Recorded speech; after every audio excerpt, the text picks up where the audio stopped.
헤럴드 에버트는 오랫동안 내 강연 사업의 매니저로 일했던 사람이다. 여기서 그가 어떻게 고민을 피하며 살고 있는지 들어보자. 남달리 고민을 많이 하던 나는 어느 봄날 길거리에서 놀라운 경험을 했습니다. 그것은 불과 10초 동안의 일이었지만 그 일로 인해 나는 10년 동안 배운 것보다 더 많은 교훈을 얻을 수 있었습니다. 지난 2년 동안 나는 웨이브시에서 식료품상을 경영했었는데 그만 부도가 나는 바람에 7년 동안 갚아도 감당하지 못할 빚을 지게 되었습니다. 그때 나는 일자리를 구하기 위해 캔자스로 갈 계획을 하고는 거기에 드는 경비를 조달하기 위해 은행으로 가는 길이었습니다. 나의 모습은 말할 수도 없이 초라했으며 의기소침해 있었습니다. 그런데 마침 저쪽에서 두 다리가 모두 없는 사람이 오고 있었습니다. 그를 계속 지켜보고 있는데 어느 순간 그와 나의 눈이 마주쳤습니다. 그러자 그는 싱긋 웃으면서 쾌활한 목소리로 나에게 말했습니다. 안녕하십니까? 날씨가 좋지요? 그때 나는 문득 내가 얼마나 부자인지를 깨달았습니다. 나에게는 걸을 수 있는 두 다리가 있다. 그러자 부끄러움과 함께 용기가 솟아나는 것이었습니다. 두 다리가 없는 사람도 저렇듯 행복하게 살고 있는데 하물며 두 다리 모두 성한 내가 이러면 안 되지. 나는 은행에서 100달러를 대출할 심산이었지만 200달러를 요구할 자신감이 생겼습니다. 그리고 일자리를 찾기 위해 캔자스에 갈 거라고 말할 생각이었지만 이미 캔자스에서 직장을 구했다고 말할 수 있었습니다.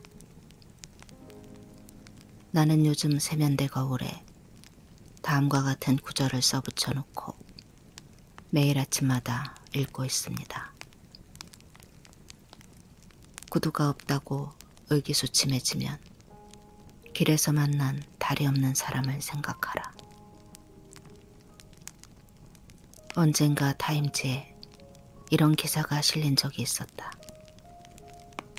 그것은 과달카날 전투에서 부상당한 어느 상사의 이야기였는데 그는 포탄의 파편을 맞아 목에 부상을 입고 7번이나 수혈을 받을 정도로 심한 부상을 입었다.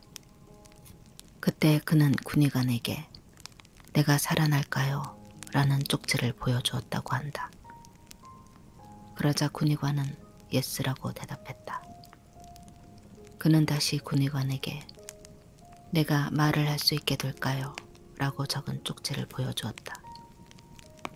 이번에도 대답은 예스였다. 그러자 그는 다시금 그렇다면 도대체 뭘 걱정하는 거죠? 라는 쪽지를 건넸다고 한다. 그렇다. 당신도 하던 고민을 잠깐 멈추고 도대체 내가 뭘 걱정하는 거지? 라고 반성해보라. 그러면 그 걱정거리라는 게 더없이 하찮은 것이라는 걸 깨닫게 될 것이다. 우리의 일생 중 90%가 옳은 것이라면 나머지 10%는 허망한 일이다. 그러므로 행복을 원하는 사람은 90%의 확실한 일을 위해 정신을 집중하고 나머지 10%를 무시하면 된다. 반대로 고민으로 가득 찬 생활을 하고자 원한다면 인생의 진실을 무시하고 단 10%의 허망한 일에 매달리면 될 것이다. 영국의 그럼을 바이 많은 교회에는 생각하고 또 감사하라 라는 현판이 걸려있다. 우리의 마음속에 새겨두어야 할 말이라고 생각한다. 걸리버 여행기의 저자 조나단 스위프트는 영문학사상 가장 파격적인 염세주의자였다. 그는 이 세상에 태어난 것을 비관하여 생일날에는 상복을 입고 단식을 했다. 그러나 이렇듯 세상을 비관한 그도 이렇게 말한 적이 있다. 세상에서 가장 훌륭한 의사는 음식과 조용함과 즐거움이다. 그러므로 늘 자신에게 주어진 것에 대해 감사하라. 당신은 당신의 두 눈을 1천만 달러에 팔겠는가? 당신의 손과 귀, 두 다리, 그리고 자녀와 가정을 또 다른 무엇과 바꾸겠는가? 당신이 가진 것을 헤아려 보라. 당신에게는 록펠러와 보드와 모건의 재산을 모두 다 합친 것보다도 훨씬 더 소중한 게 있을 것이다. 그러나 불행하게도 우리는 그것의 고마움을 모르고 산다. 쇼펜하우어는 우리는 이미 가진 것에 대해서는 거의 생각하지 않으면서 가지지 못한 것에 대해 늘 생각한다 라고 말한 적이 있는데 이는 전적으로 옳은 말이다. 이런 사고방식이 가장 큰 비극의 원천이다. 이는 역사상 가장 비참한 전쟁과 질병보다도 더한 비극을 빚어낸다. 뉴저지주의 패터슨에 사는 발머 씨는 사업 부진으로 인해 고민에 빠져 사업을 완전히 포기할 상태에 이르렀다. 그런데 하루는 그와 함께 일하는 상위 군인이 그에게 이렇게 말했다고 한다. 사장님, 창피하지도 않습니까? 사장님은 마치 이 세상의 모든 고민을 혼자 짊어진 것처럼 생각하시는데 그러지 마십시오. 잠시 회사 문을 닫는다고 해서 그게 뭐 어떻다는 거죠? 경기가 좋아지면 다시 시작할 수도 있지 않습니까? 사장님은 그래도 운이 좋은 편이에요. 저는 사장님이 부럽습니다. 절 좀 보세요. 손이 하나밖에 없죠? 얼굴은 총상으로 반쪽이 아닙니까? 그렇지만 저는 고민하지 않습니다. 그렇게 계속 고민만 하시다간 사업도 망하고 건강도 가정도 친구도 모두 잃고 말 겁니다. 이 한마디에 발머 씨는 자신의 처지를 깨닫고 제기했다. 다음은 내가 콜롬비아 대학에서 소설 작법을 공부하고 있을 무렵 루실이라는 여학생에게서 들은 이야기이다. 저는 눈꽃 새 없이 바쁜 생활을 했습니다. 애리조나 대학에서는 오르간을 배우고 마을에서는 스피치 강습회를 지도하고 디저트 윌로우 목장에서는 음악 감상 클래스를 가르쳤습니다. 그리고 파티, 댄스, 심지어는 야간 승마대회에도 나갔습니다. 그러던 어느 날 아침 저는 졸도를 하고 말았습니다. 심장에 탈이 나고 말았던 거죠. 의사는 1년 동안 절대적인 안정이 필요하다고만 말할 뿐 회복될 수 있다는 어떤 암시도 주지 않았습니다. 저는 다시 일어나지 못하고 죽을지도 모른다는 걱정에 휩싸여 엉엉 울었습니다. 그때 이웃에 사는 루돌프 씨가 나를 진정시켜 주었습니다. 루실, 1년 동안 병상에 누워있는 게 비극이라고 생각할지 모르지만 결코 그렇지 않아. 오히려 너 자신에 대해 좀 더 생각하고 사물을 잘 이해할 수 있는 시간을 갖게 될 거야. 너는 앞으로 몇 달 동안 이제까지 이룬 것보다 더 많은 정신적인 성장을 이루게 될 거야. 그의 말을 들은 저는 마음을 가라앉히고 새로운 가치관을 세우려고 노력했습니다. 그러던 어느 날 우연히 라디오를 켰는데 사람은 자기가 생각하고 있는 것만큼 표현할 수 있다 라는 멘트가 나오는 것이었어요. 그때 저는 이제부터는 오직 제가 사는데 꼭 필요한 것들만 생각하기로 결심했죠. 기쁨, 건강, 행복만을. 잘 보이는 눈, 잘 들리는 귀, 라디오에 좋은 음악, 독서할 시간, 좋은 음식, 좋은 친구들만을.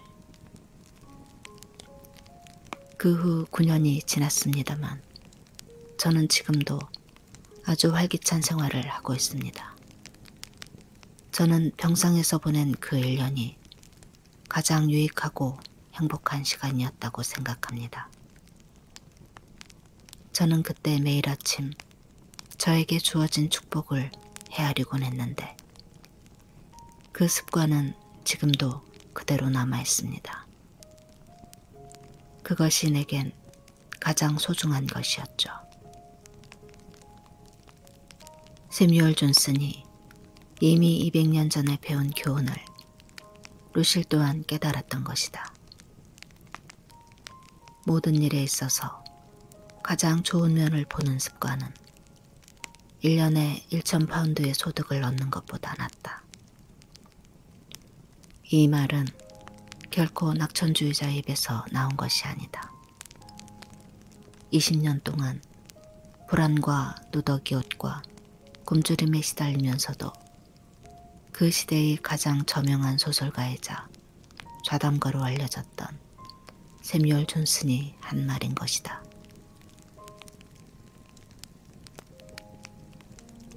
다음에 인용하는 로건 피어설 스미스의 말은 짧으면서도 매우 함축적이다.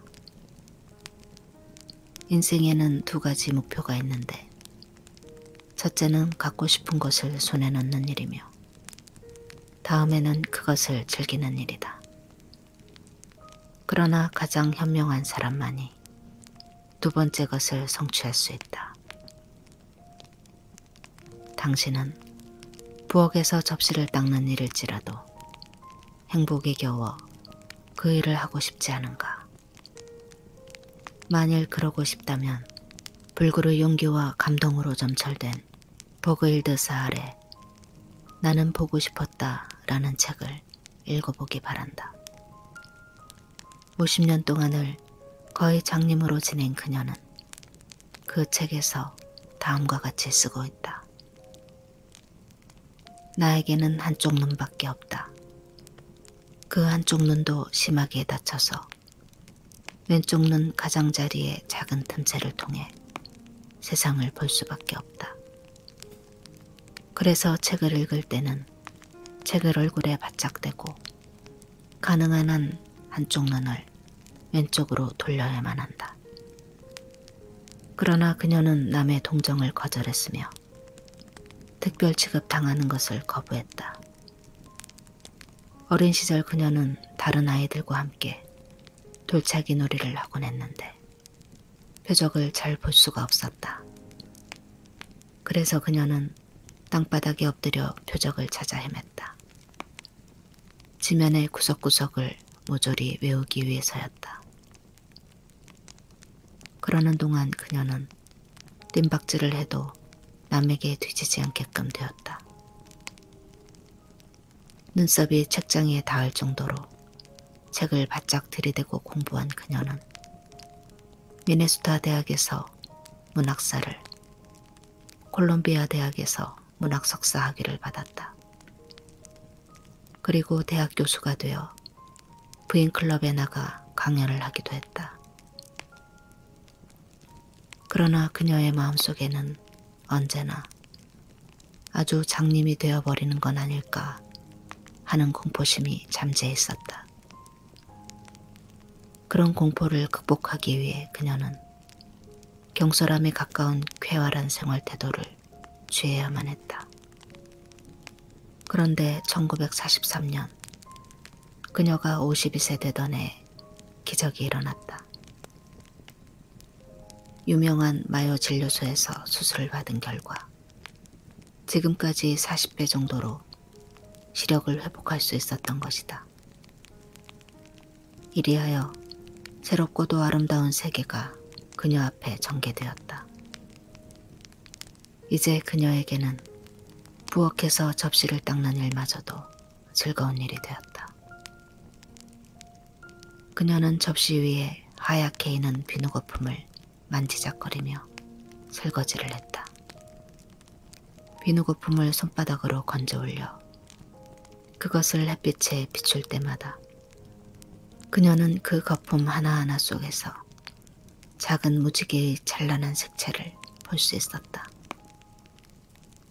또 그녀는 부엌의 창문을 통하여 펄펄 내리는 눈 속을 잿빛 참새가 날개를 바닥거리며 날아가는 모습을 보기도 했다. 비누의 거품과 참새를 보고도 이렇듯 기쁨에 찼던 그녀는 자기가 쓴 책의 마지막 페이지를 다음과 같은 말로 끝맺고 있다. 사랑하는 주여, 하늘에 계신 우리의 아버지시여, 나는 당신께 감사합니다. 나는 당신께 감사합니다. 우리는 자신을 돌이켜보고 부끄러워해야 한다. 우리는 태어나서 지금까지 이처럼 아름답고 복된 세상에 살면서도 눈뜬 장님처럼 그것을 즐기지 못하고 있다. 그러므로 고민을 해소하고 새로운 생활을 시작하기 위하여 당신의 축복을 헤아려 보라.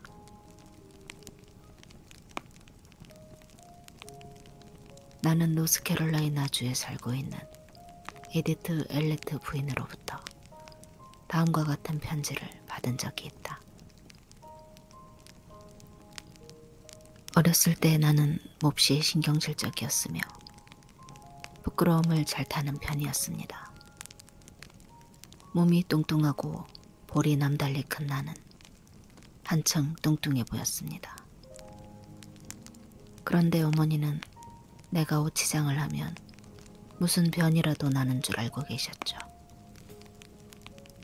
나는 한 번도 파티에 가보지 못했어요. 학교에 가서도 아이들과 함께 운동을 하지 못했습니다. 나는 병적일 만큼 내성적이었고 나 자신은 남들과는 다른 존재이며 언제나 따돌림을 당한다고 생각했죠. 어른이 되어 7살 연상인 사람과 결혼을 했지만 이러한 나의 성격은 조금도 변하지 않았습니다. 남편의 친척들은 모두 자부심이 강한 사람들이었어요.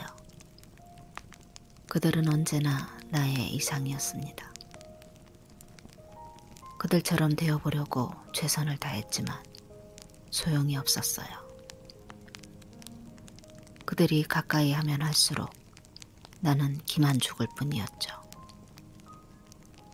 나는 신경과민이 되었고 걸핏하면 화를 내고 친구들을 멀리하게 되었습니다. 증세가 점점 심해지자 현관에서 벨소리만 울려도 겁을 먹게 되었죠. 확실히 나는 어디가 모자라도 한참 모자라는 바보였어요. 나는 남편이 이 사실을 알게 될까봐 걱정이 이만저만 아니었습니다. 그래서 남들 앞에서 억지로 쾌활한 듯 행동했죠. 나중에는 나 자신이 너무 비참하다는 생각이 들어 마침내는 자살을 결심하게 되었습니다.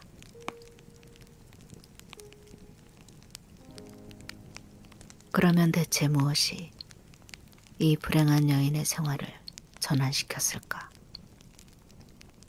그것은 우연한 말 한마디 때문이었다. 엘레트 부인의 이야기를 계속 들어보자. 그런데 어떤 우연한 말 한마디가 내 인생의 전부를 바꾸어 놓았습니다.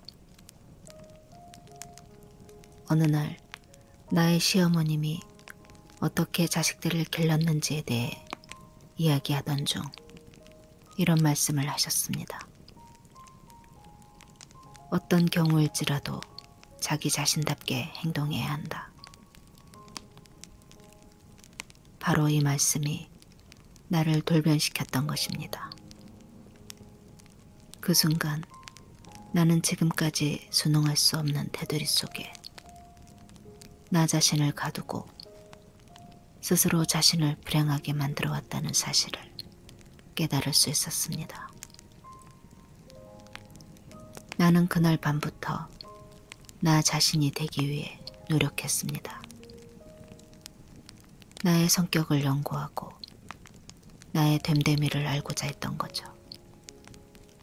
또 나 자신의 장점에 대해서도 생각해 보았습니다. 그런가 하면 나에게 어울리는 옷차림을 하고 친구를 사귀려고 애썼습니다.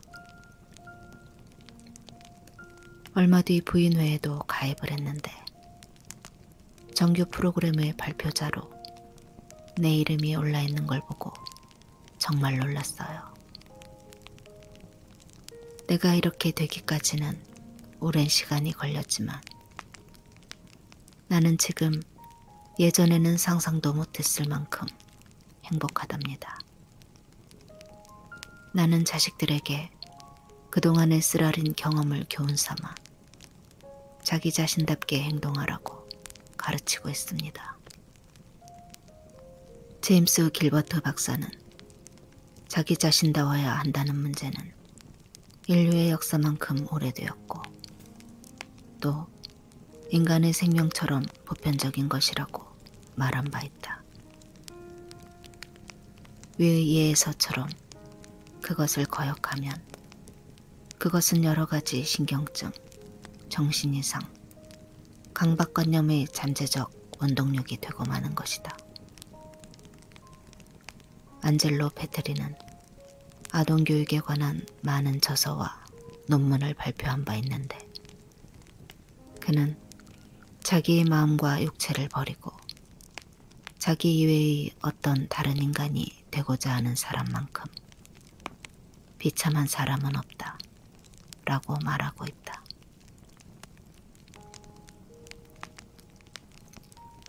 이런 욕망은 특히 할리우드에 유행하고 있다.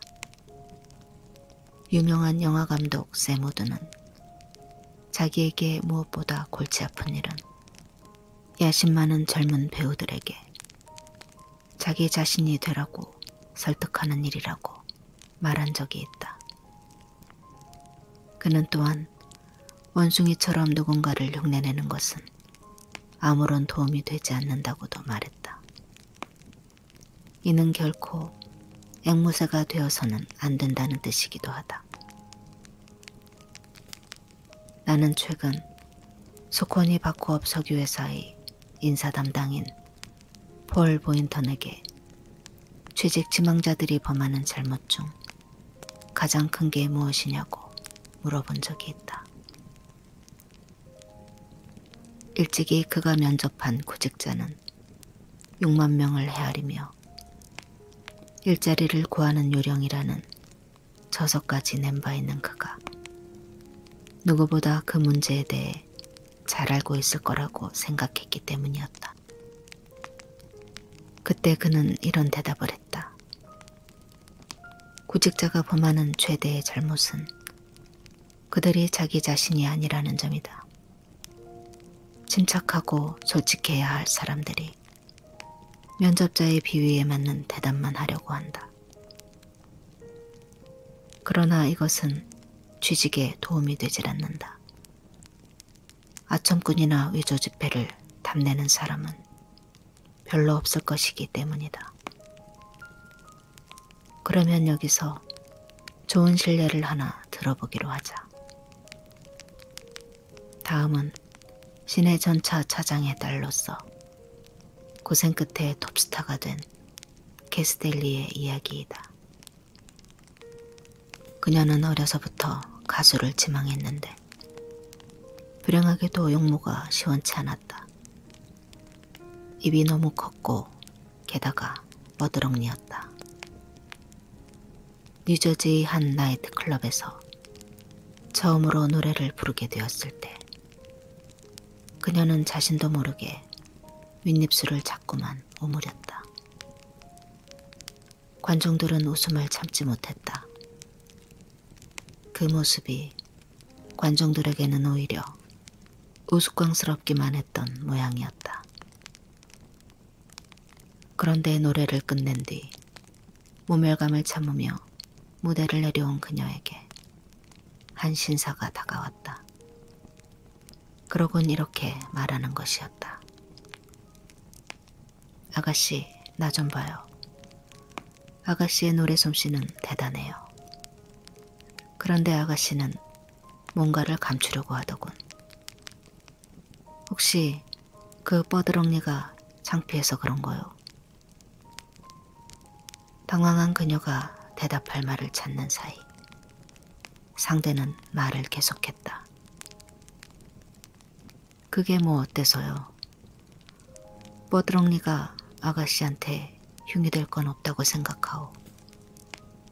그러니 구태여 감추려고 하지 말아요. 마음껏 입을 열고 불러봐요. 아가씨가 조금도 부끄러워하지 않는 걸 보게 되면 청중들은 오히려 찬사를 보낼 거요.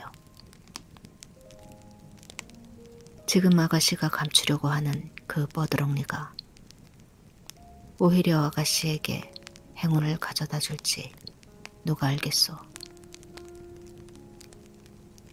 그 뒤로 그녀는 그 신사의 충고에 따라 뻐드렁니에 신경을 쓰지 않게 되었다. 그녀는 오직 청중에게만 신경을 썼다. 그러곤 마음껏 입을 벌려 노래했다. 그리하여 그녀는 연예계의 톱스타가 되었고 이제는 다른 배우들이 그녀를 모방하기에 여념이 없을 정도가 되었다.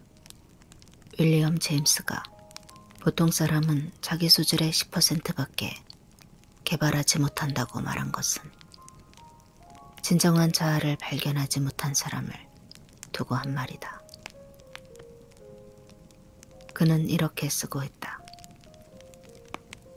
우리 자신 안에 있는 가능성에 비한다면 우리는 반각성 상태에 있는 것이다. 우리는 육체적, 정신적 자원의 일부분밖에 활용하지 못하고 있다. 이는 인간은 여러 가지 힘을 지니고 있으나 대체적으로 그것을 이용하지 못하고 있다는 뜻이기도 하다. 그러므로 일이 순조롭지 못하다고 단 1초라도 고민하지 말라. 당신은 이 세상에서 유일한 존재이다. 창세기 이래 당신과 똑같은 인간은 하나도 없었으며 또 앞으로도 당신과 동일한 인간은 결코 나타나지 않을 것이다. 오늘날의 유전 과학은 우리들에게 아버지로부터 받은 24개의 염색체와 어머니로부터 받은 24개의 염색체에서 인간이 생긴다는 사실을 가르치고 있다. 바로 이 48개의 염색체가 인간의 온갖 것을 결정하는 셈이다. 이에 대하여 암난 샤이펠드는 이렇게 말하고 있다. 염색체 하나하나에는 수십 내지 수백 개의 유전인자가 있는데 그 중의 하나가 한 개인의 전 생애를 바꾸어 놓을 수 있다. 인간이란 이렇듯 놀라울 만큼 불가사의한 존재인 것이다. 당신의 아버지 어머니가 만나서 결혼한 뒤 당신이라는 특별한 존재가 태어날 확률은 30조분의 1 정도이다. 이는 바꾸어 말하면 당신에게 30조 명이나 되는 형제 자매가 있다 해도 그들은 모두 당신과 다른 존재라는 뜻이다. 이 사실은 한낱 추정에 불과한 것일까? 아니다. 이것은 어디까지나 과학적인 사실이다. 이에 관하여 좀 더 알고 싶다면 암난 샤이펠드의 인간과 유전이라는 책을 읽어보라. 내가 이처럼 자기 자신이 되라는 말을 되풀이하는 것은 나에게도 그로 인해 겪은 쓰라린 경험이 있기 때문이다. 미주리주의 옥수수 농장에서 뉴욕으로 온 나는 연극학원을 다녔었다. 당시 나는 배우가 되겠다는 야망을 지니고 있었으며 성공의 비결을 가지고 있다고 생각했다. 어째서 야심을 품은 다른 청년들이 나처럼 그 비결을 깨닫지 못하는지 그것이 이상하게 여겨질 정도로 나는 자신만만해 있었다. 나는 유명한 배우들의 성공담을 모조리 읽고 그들의 장점만을 모방한다면 성공할 게 틀림없다고 생각했다. 정말 어리석기 짝이 없는 짓이었지만 당시 나에게는 그것만이 전부였다. 자기 자신으로 돌아가라. 나는 절대로 다른 사람이 될 수 없다. 라는 명제를 깨닫기 전까지 줄곧 남의 흉내를 내며 세월을 낭비했던 것이다. 이렇듯 쓰라린 경험은 그러나 한 번으로 그치지 않았다. 나는 실업가들을 위해 세상에서 제일 가는 연설집을 쓰려고 생각한 적이 있었다. 그래서 온갖 아이디어를 망라한 책을 만들기 위해 연설에 관한 수십 권의 책을 사들였다. 그러곤 1년여에 걸쳐 그것을 정리했다. 그러는 동안 나는 나의 어리석음을 깨닫게 되었다. 내가 쓰고자 하는 책은 남의 아이디어를 무분별하게 차용했을 뿐만 아니라 지나치게 원론적이어서 재미가 없다는 판단이 섰던 것이다.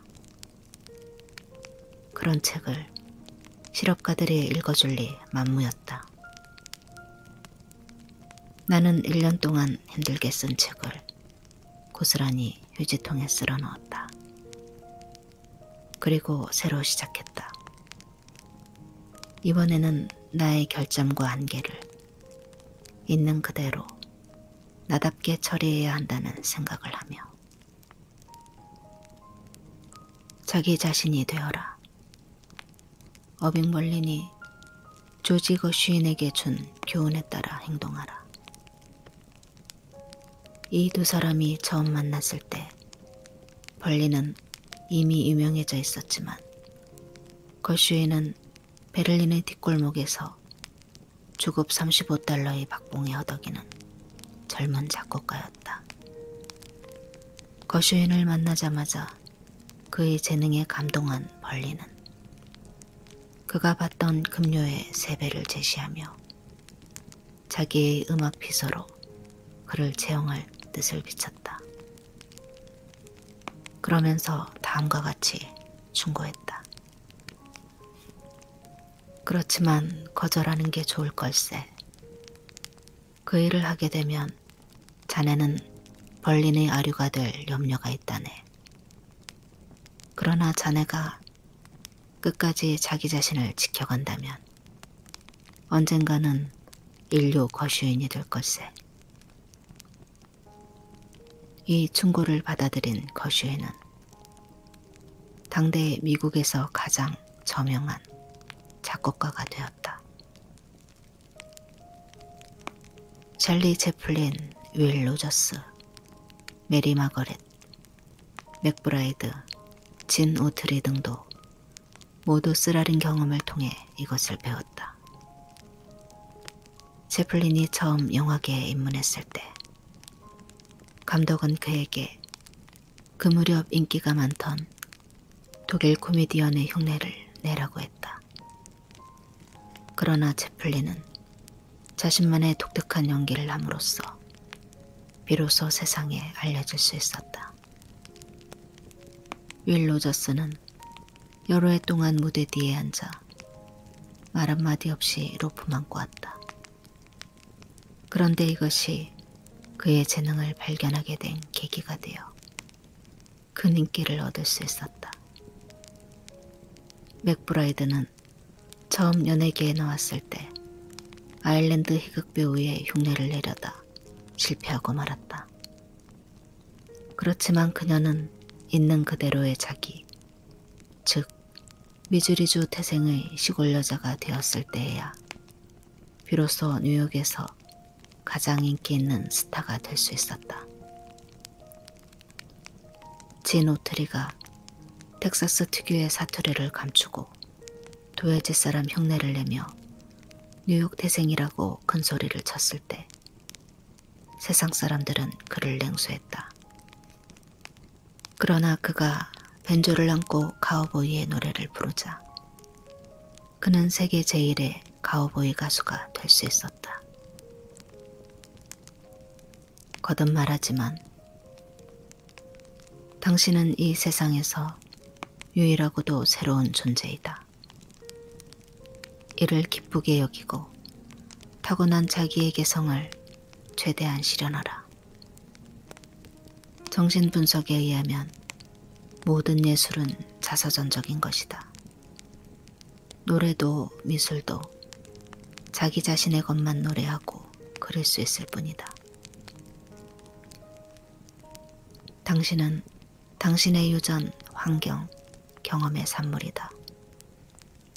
그것이 좋든 나쁘든 당신은 자기 자신이라는 작은 정원을 가꾸어야 하고 자기 자신의 인생의 오케스트라에서 자기 자신의 악기를 연주해야 한다. 에머스는 자기 신뢰라는 수필에서 이렇게 말하고 있다. 모든 사람은 교육을 받음에 있어 다음과 같은 확신에 도달하는 시기가 있다. 질투는 무지이며 모방은 자살이다.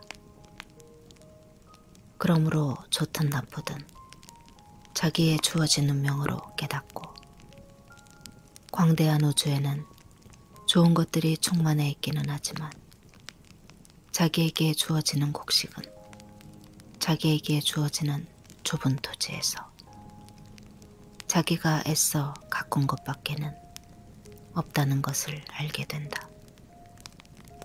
그러나 자기의 육체 내에 잠재하는 힘은 전혀 새로운 것이며 자기가 무엇을 할 수 있는지는 아무도 모른다. 심지어는 자기 자신도 노력해보지 않고서는 모른다.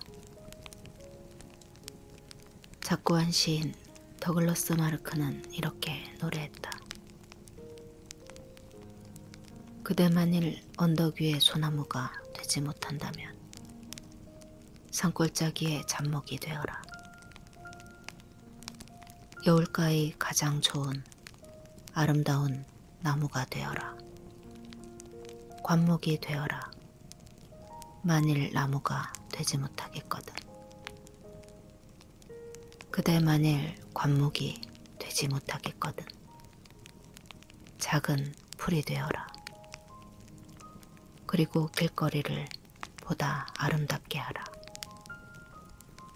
그대 만일 사형이 되지 못하겠거든 갈대가 되어라. 그리하여 호숫가에 가장 오래 사는 갈대가 되어라.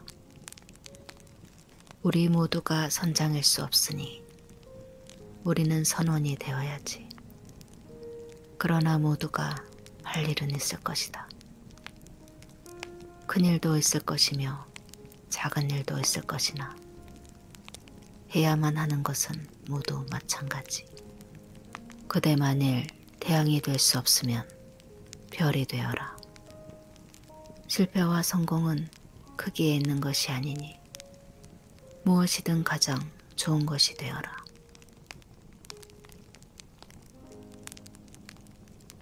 그러므로 고민으로부터 해방되어 평화와 자유를 얻고자 한다면 남을 모방하지 말라. 자기 자신을 발견하고 자기 자신이 되어라.